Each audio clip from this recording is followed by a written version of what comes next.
I really don't know how this video is going to turn out. Assalamualaikum guys, it's me Sadia. And according to my analytics report, you guys really loved the story time I did last time. So, I mean, I have a lot of story times and it's better than experimenting and ruining the channel. First few videos on this channel were actually based on true story things which were bothering me, so why not just make story time channel? Story time and skits.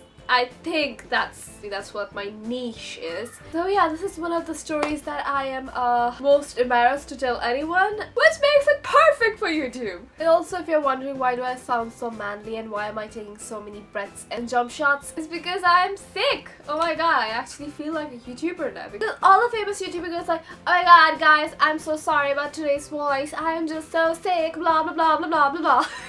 Hashtag YouTuber goals.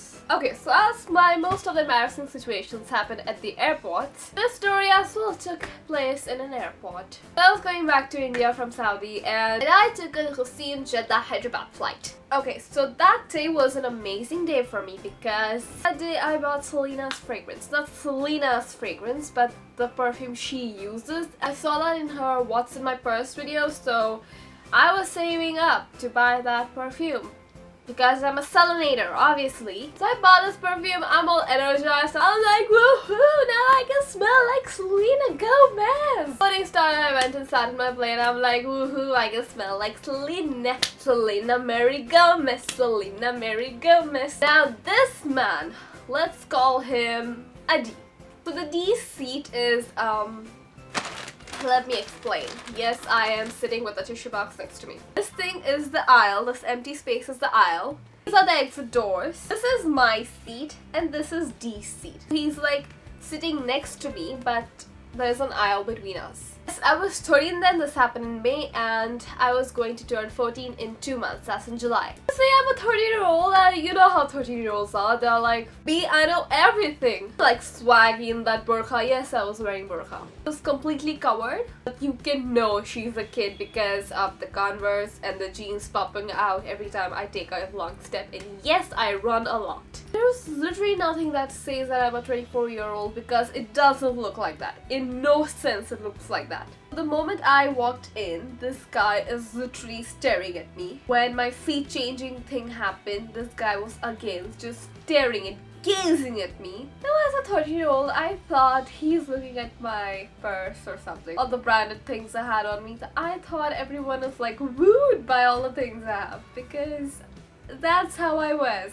I am sorry. This guy requests to see the pilot and I'm like, okay, why do you even want to see the pilot? But I'm like, I'm fine, I don't care. He's literally yelling to make sure that I listen to it. Calls the pilot, he shows one of his card and they're treating him like some important person of the airlines. I don't know what he was. And I didn't really care. I mean, yeah, good for you. Even if you're some celebrity, good for you. I don't care. I respect whatever you have done, but I don't care.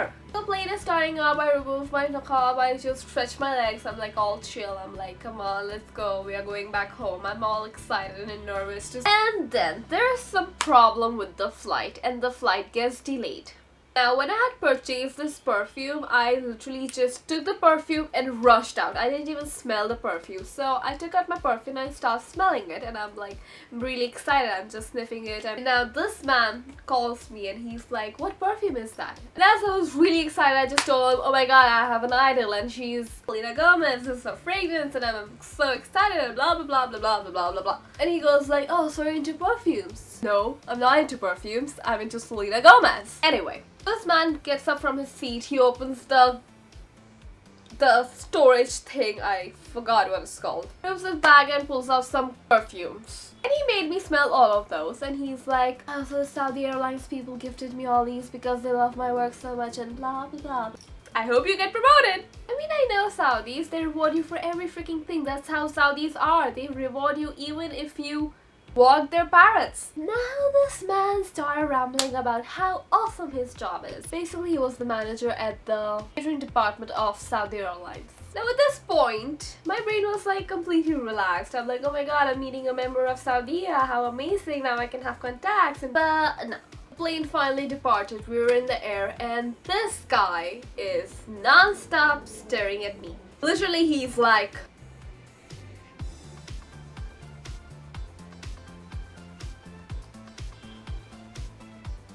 For 1.5 hours, he kept staring at me. Now finally this guy asked for my name. I'm like, my name is Sadia Khan. We are in a turbulence. This man gets up from his seat, pulls out his laptop bag and opens it. Trying to get a skill, bruh? This is a crucial part. He pulls out some software which he had created and he enters his name and he goes like, this is the meaning of my name and this is my future. Oh, okay. And according to this, something good is going to happen to me today. Oh, okay. Do you want to see your future? Yes! Typical me. He types in my name. Some prediction of today's comes out. I don't believe in it. Those were some high vocabulary words and I didn't understand it. He reads whatever the prediction and whatever the meaning was and he smiles to himself. Creepy smile, I am creeped out. He then asks about my family background, where does my father work, who's my mother, what does she do? This guy keeps asking about me, like who am I? First I was giving him false details and then he just looks suspiciously at me and then he asks for my passport and I'm like, I cannot give you my passport. He says, if you don't give me a passport, you will be in a lot of trouble. Considering that this man was a member of the Sky team and the Saudi Airlines, I gave him my passport. This man literally scanned through all my details. I don't know what he was looking for. I thought I was in trouble. And then he asked me to come and sit next to him. The seat next to him was empty. Oh. If my parents come to know that I sat next to a guy in the middle of the flight, it's going to be a lot of problem for me. It's like, if you don't come and sit next to me, you will be in trouble. Literally threatening me, so I'm just gonna go and sit. But I was like, not more than 5 minutes. If you do anything, I'll punch you in the face. So I sit next to him. He doesn't say a word. You have only 5 minutes. You better start telling me. He's like, relax and just sit next to me. And what he says, I am still shocked to this day. He asked me, what will my family say if he goes with the proposal of my marriage? I was only 13, you idiot!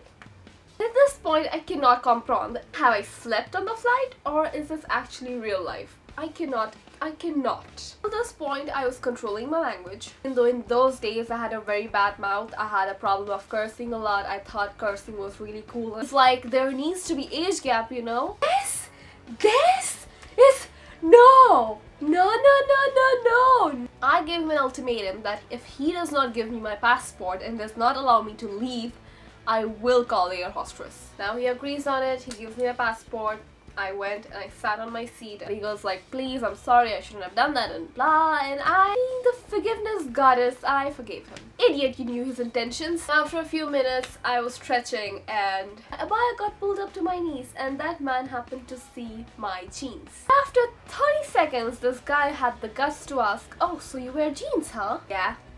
So? You know, in future it won't be happening. And I'm like, why? And he just gives that creepy smile again. Then he says how nobody in his family, none of the wives in his family are allowed to wear jeans or any type of western clothing after their marriage. Okay, I got where this is going. Just shut up. Don't even dare talk to me. I will punch you in the face. Finally, I managed to get some sleep.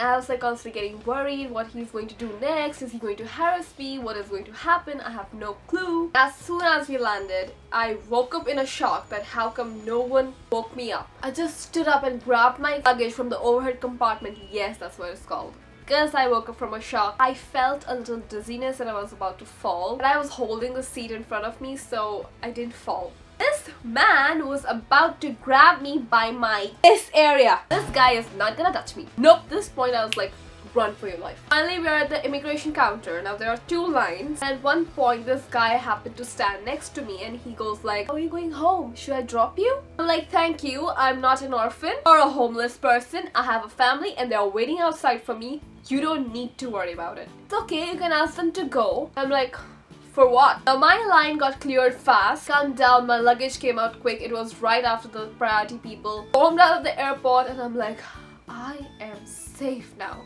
I sat in the car and I was like, run as fast as you can. I don't know where he is, but run. My family is like, what happened? And I'm like, I just met a pedophile. If you like these kind of videos, give it a thumbs up. Also, for next video, I'm stuck between facts about me or something related to parents. So let me know in the comment section below what you want me to do next. Show me your support by the thumbs ups. And yeah, I took multiple takes to make this video perfect, but I don't know. I'm very sorry. Next week I'll be very healthy. And yeah, I guess that's it for this week's video. Bye bye.